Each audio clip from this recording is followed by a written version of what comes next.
नमस्कार. आंघोळीसाठी गेलेल्या पतीने बाहेर पत्नीला टॉवेल मागितला. तोपर्यंत पत्नीने बाहेर केला असा कांड. ते दृश्य पाहून पतीने, या घटनेने अख्खा महाराष्ट्र हादरलाय.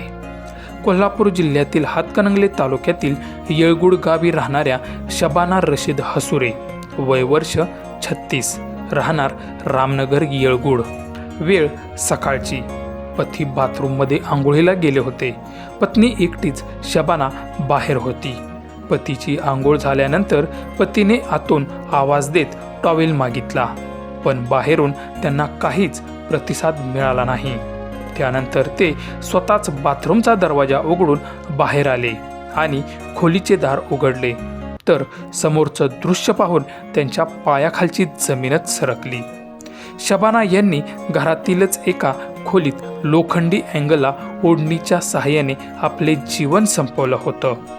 त्यांना तातडीने हुपरी येथील आरोग्य केंद्रात नेण्यात आले, मात्र उपचारापूर्वीच त्यांचा मृत्यू झाल्याचे वैद्यकीय अधिकाऱ्यांनी घोषित केले.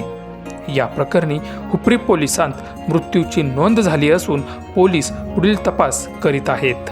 शबाना ह्या इंग्लिश स्कूलमध्ये मुख्याध्यापक होत्या, मात्र त्यांनी आत्महत्येसारखा टोकाचा निर्णय घेतल्याने परिसरात मोठी खळबळ उडाली आहे.